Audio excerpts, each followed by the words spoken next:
Hello, my name is Karolina Spajic, and this is Bora Bora. This evening, I have two special guests with me, two theater makers from different countries. To me sit Julia Varley, the actress, theater pedagogue, and theater director, who is working 25 years with Odin Theater based in Denmark. And left on my side sit Anna Woolf, also an actress, also a theater pedagogue and theater director from Argentina. And they came together here in Amsterdam because we Seeds of Memory that is written and acted by Anna and directed by Julia. So I would like first to ask them how this happened. Who wants to answer? The first thing that happened was that I was giving a workshop in Uruguay, and Anna followed the Odin Theater from Argentina to Uruguay to participate in this workshop. Since then, Anna, and this was 3 years ago, Anna has been writing to me and asking for me to work with her more. And although I refused many times, she insisted to the point that I had to accept. I had no other choice but to say yes. She came to Denmark for a period of time. I also met her on tour while I was in Peru and in Argentina again. Anna had a story that she very much wanted to tell. It was a story that had very much to do with her own experience in Argentina in the time of the dictatorship, when one of the neighbor's son disappeared. He was no longer at home. And Anna found out later that he was just one of the 30,000 missing people in Argentina. But at the time, the experience for her was through the eyes of a child. So not understanding as a child doesn't understand, but also having the same reactions that the grown-ups had around her, of not being able to explain what was happening. Very much wanted to tell this story. She felt it was a kind of responsibility towards the younger generation in her country. And she asked me to help her with this. And I think that my role in doing this is having a certain distance from the problem, because I did not live in Argentina, so I was not personally involved in what was happening. And so I could see it with colder eyes, let's say, which helps tell the story. So Anna came to Denmark, we worked, and then she went back to Argentina. We've had various meetings to create this performance. And now she is in Amsterdam, and I came from Denmark so that I could see the performance here. I don't know if you want to ask Anna, who can give you a different version.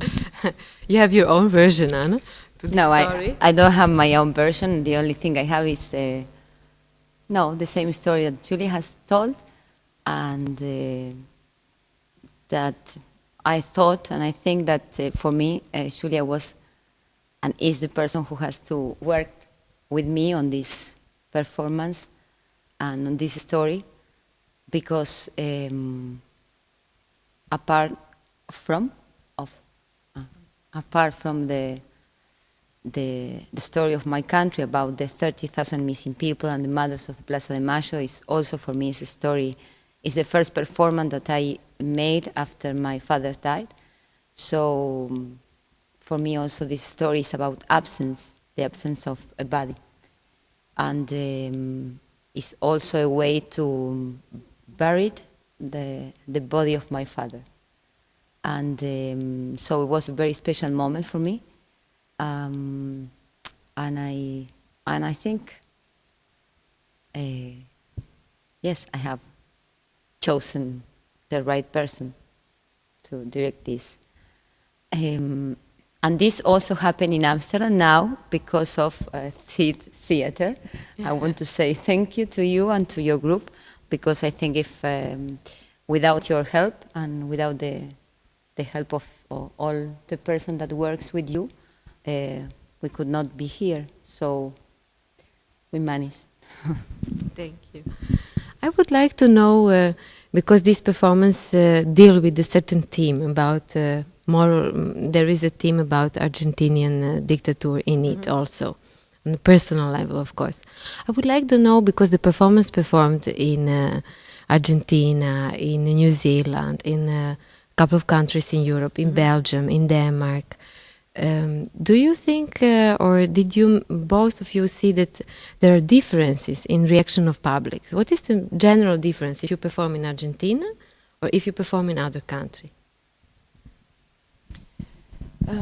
Obviously, for us, the most important performance was in Argentina. The first time we presented it, I remember in La Plata, it was the first time that the mothers of Plaza de Mayo actually came with their white scarf on their heads. And I remember the feeling of seeing them coming into the performance and wondering how they would react, what would happen. And at the end of the performance, Anna, of course, was also very moved, and in a way, she didn't feel like coming out after the performance. And I had to go and get her, and I remember I took her by hand and took her to the mothers who were in the public. And they embraced her, and they said, "Thank you." And that was a very particular, very strong moment. The other moment was when we showed the performance to the mother of the person that the performance is talking about. So somebody who is very directly engaged in what we were telling. And it was again incredible, because she, when the performance was finished, she would say, yes, I'm going to organize this performance here and we're going to sell it there. And she was immediately going into a very strong reaction. And it's like she was coming, she was 90, so not a very young person anymore, but she was coming with all the energy and all the optimism in a way, and all the view of life, that life must keep on and win, that we always felt was in the back of wanting to make this performance. Then we can present it in Europe. Of course, here there are two ways of seeing it. One is to make the story known, so to tell people in Europe that this has been happening in Argentina. So in a way it's a kind of historical documentation. But many people see it with a kind of artistic eyes. So in Europe you will get many more reactions which say, yes, the actor is good, the director is good, oh no, we think the performance is too strong, oh no, we think it's too soft. You get this kind of reaction. Of course, for us to show it in Argentina, but other countries of Latin America also is very important.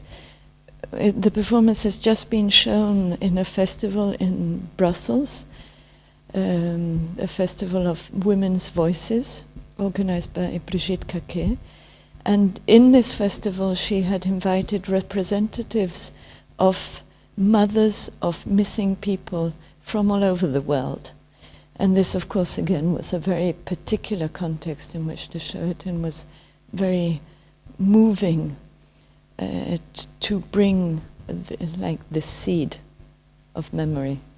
One of the women from Belgrade, who was talking about missing people there, she said she was going to take these seeds of memory back to her country, and she hoped that they would spread. Yeah. And now what about young generation in Argentina? How they saw the performance? About young generation, I could say that there's two different young generation for me. One is the generation that belongs to the people who has disappeared. They are the sometimes the sons or the daughters, and also is a young generation that is working in an organization of human rights called Hijos, and they are the same in the same level of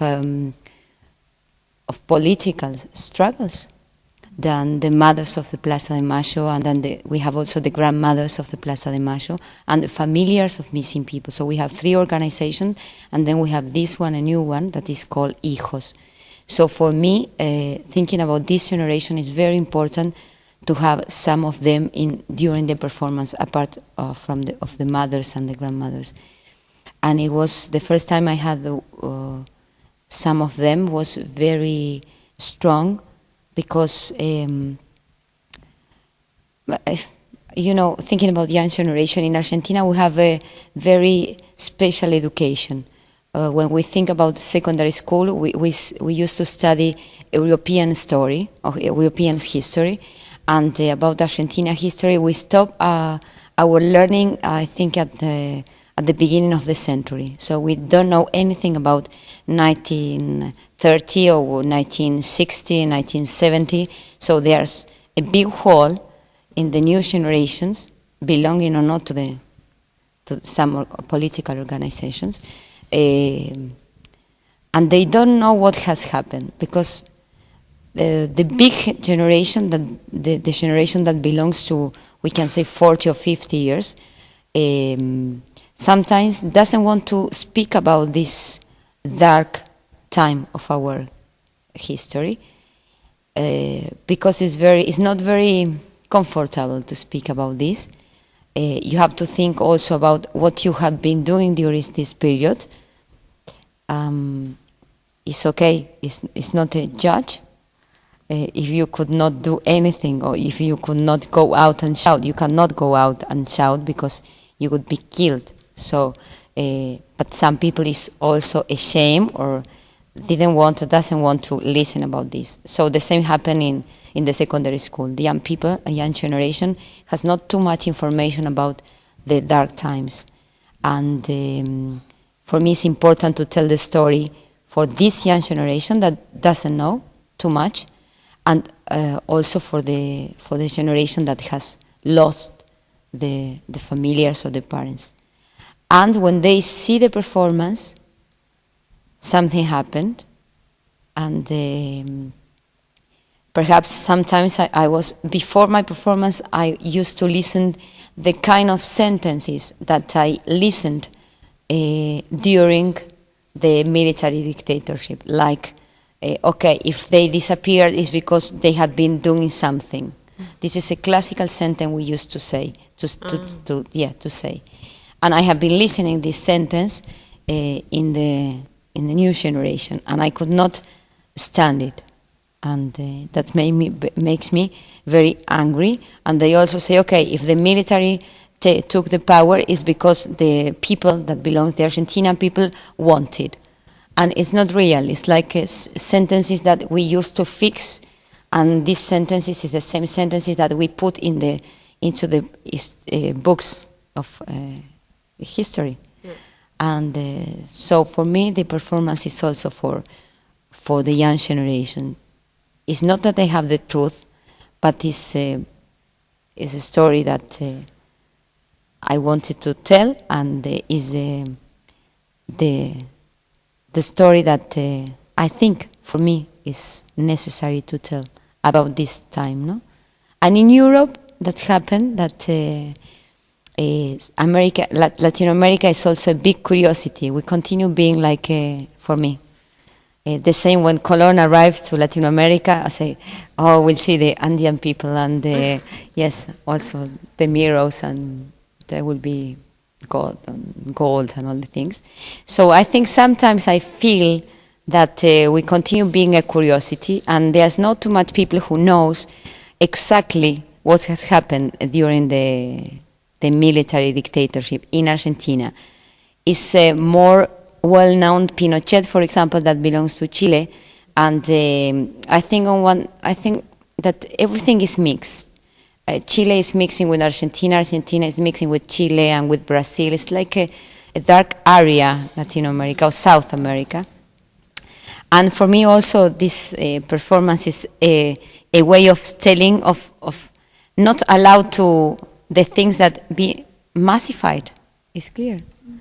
Because Pinochet is not Videla, Macera, Agosti, and Videla, Macera, Agosti are the three persons that we are trying to judge, and they are guilty of a genocide in Argentina. And so there are three names, different names from Pinochet, and for me it's important to identify the names, identify the faces, and to tell a story that belongs to Argentina. And 30,000 people belongs to Argentina. Chile has 1,000 missing people, and it's more well known Pinochet and the story of Chile that the story of Argentina. I don't know why. I have to think why. What do you think? Why? I don't know. I think that perhaps has a relation with the international help that Pinochet has had, and also because Chile was more well known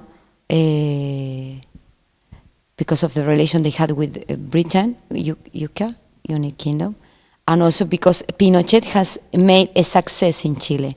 The period that he has been in the government, economically thinking, it was a success. So there's a lot of people in Chile during democratic period of times that they continue defending Pinochet because they had been living a good life. So I think it was a good luck for Pinochet to have succeeded with the economical things. It was different, totally different from my country. We have, after the military dictatorship, we had the country totally destroyed and without unemployment and all the things. It was the contrary on Chile. So, but I don't know if this could be, or it has a relation with this, I think now. I would like to say that there are more connections between Julia and Anna. Julia is one of the founders of the Magdalena.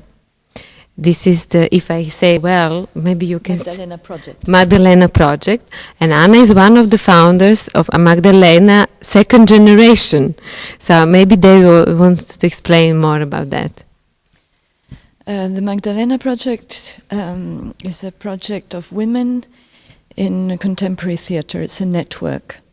And it started in 1986 when Jill Greenhalgh of Cardiff Laboratory Theatre in Cardiff in Wales organised a festival.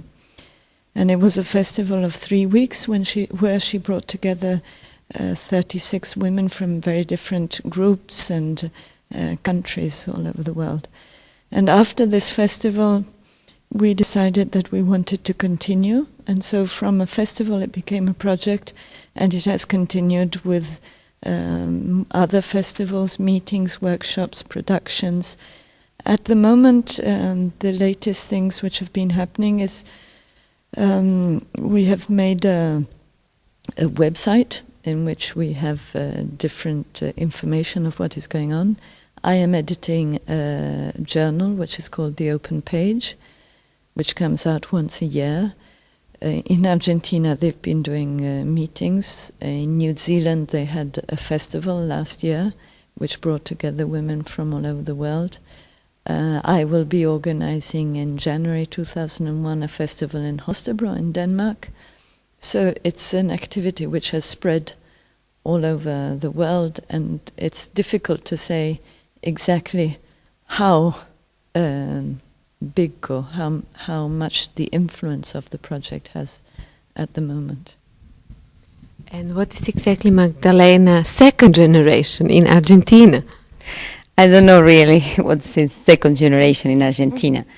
I could say that second generation started because I was in the festival that Julia has organized in Denmark called Transit, and it was a very strong festival for me because I found strong women reference, and till the moment I think I I had the male reference. They were strong. So for me, it was very important. And I don't used to be calm or sitting looking the things during the transit festival, and after I wanted to do my own things, and I wanted to do new things. But transit belongs to her and to this first generation. So when I return to my country, I say, okay, we are a new generation, we have 30 years old, we have perhaps different problems, and I want to know what happened with us. Perhaps we'll find at the end of the way, I don't know when, that the problems are the same, or the way of taking the problems will be the same. But as I didn't know, and I don't know, so when I returned 2 years and a half ago to Argentina, I talked with one of my friends, Florencia Coppola, and we say, okay, we are going to start with Magdalena second generation, and we are this 30 years old, and we can do it. So we can do it in a country that doesn't support the culture. And talking about women is worse because it's culture and women. So it was, and it is, yeah, it's very difficult. And Magdalena second generation functioned because of our own economy. So we organized some meetings around one topic, like women solitude, and I think it was nice. We start with this topic, with solitude, because we found that a lot of women from our generation used to say, okay, I would like to work with a group, and we finish working alone. So this is another thing we have to think about. Why is happening this, no? And then last year we organized a first festival, and we invited Deborah Hunt from Puerto Rico and Julia, and also Vania Constant from United Kingdom. And also we try to look for reference, for women reference, that belongs to our country. This is important for us. And we try to follow the steps of the first generation. So when we start, we say, okay, the first generation has organized a festival, the first generation has a newsletter, so we printed a newsletter, and also we continue putting money, it was our money. So, and I think now, after 2 years of working, I think we have to think about going through another level, that is to find support, just to continue, because it's too exhausted to support a network with your own money, and this is, I think, is make the things harder.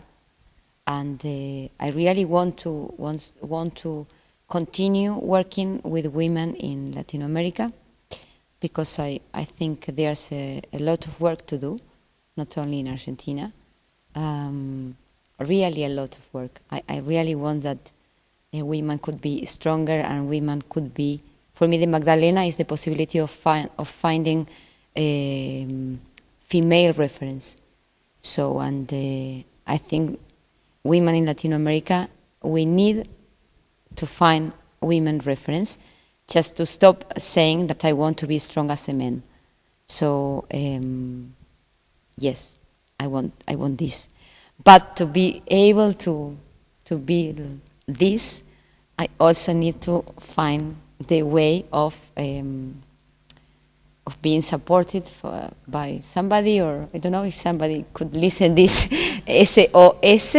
We are ready to receive just a couple of coins or something like this. So this is Magdalena second generation. So as I understood well, you plan really to spread with this Magdalena second generation to more countries in Latin America. Yeah, and also in Europe. I don't know, but when I arrived last year at Wales, there was just young women talking about second generation. I said, okay, because first was Magdalena segunda generación. This is in Spanish. Yeah. And then I started listening about Magdalena second generation, and then in New Zealand everybody talk about Magdalena second generation. So it's not only that second generation belongs to Argentina or Latin America. I think, I don't know what is now. It's a network, and as Julia say, we cannot find a place for a network. A network is something that is like a third level of reality. It's like, for me, it's like a big mail or a big list of names that you know, if you organize something, you can contact or you can make contacts. If somebody needs something, you can say, okay, there's another woman that works on this. There's another woman that is working, who is working in prison. You want to do this? Okay, you can contact them. So, and then this is a paper of relation. Yes, it's a paper like a computer. It has all the information, or your head. You have not a computer, you have the information in your head, and you can contact the people. It's very different from a computer, but I once trying to explain what the Magdalena is, and because of it being a net, one thinks of the net with the lines that cross. But in fact, I think that what defines the network are the holes in between. And you don't know what is in that hole. But all these personal relationships which are changing all the time and which can start an activity and then find somebody else somewhere else, and which are always changing, which means that you can't catch hold of them and say it is exactly this. That is what is important in this Magdalena network. And so the hole in between these lines, which are made of the people, is actually what is happening with the Magdalena. And to go back to my introduction, as I said before, Julia is for 25 years actress of Odin Theatre, based in Holstebro in Denmark. And of course, most of the people knows Odin Theatre, but I think it's interesting that Julia can say what they are doing at this moment and what it will be her next tour. Well, in fact, I come yesterday from a big moment in our history, because Eugenio Barba, our director, has just received the Sunning Prize, which is a very prestigious prize in Scandinavia. And so we were officially received by the university, and we had lots of speeches and official dinners and things. The prize, which is 500,000 krona, which is a lot of money, has been divided between Conjunto, which is a theatre magazine from Cuba, which has been existing many years. Holstebro's Folkegeo, which means the people's present, which is an initiative which has started in Holstebro, which is our hometown in Denmark, where they are gathering money to build a school and a place for young people to be together in Tirana. And also it has been given to a priest in Denmark who has just lately been fined because he has protected illegal immigrants in Denmark. So in a way he has chosen his conscience instead of obeying to what the state declares. And tomorrow I will be going back to Denmark, and then the day after I will be leaving for Italy. We will be presenting all our performances in Rome for a very long, a whole month. We're staying in Rome at the Teatro di Roma, and we will present Mythos, which is our latest group performance, Ode to Progress, which is a kind of a street musical performance, In the Skeleton of the Whale, another group performance, and all the solo performances and demonstrations, and give workshops. So we have a full activity. And for you, Anna, when you leave Amsterdam, where are you going to travel with your solo performance, and how it looks like? Okay, we can ask to the oraculo. I really don't know. I have to wait. For me, the work in theater is like this. There's some possibilities and some people who have said, okay, I would like to have your performance here. Like I know that in Morocco there will be an international conference of missing people on June, so they have invited Seeds of Memory to go there, but we have to wait for the answers. And also there will be a meeting on July in Germany about the topic, sorry, is Who Wants to Be a Woman Tomorrow in Braunschweig. Braunschweig. So, and also there will be a festival in Yugoslavia, Novi Sad, and very great. But I think I'm just waiting for some concrete answers and to be in Europe, just to travel with my performance if it is possible. And so this is just for now. And I can say, because I saw different places, and I really hope that we will have chance to see all these performances again in Holland, because they are extremely high quality.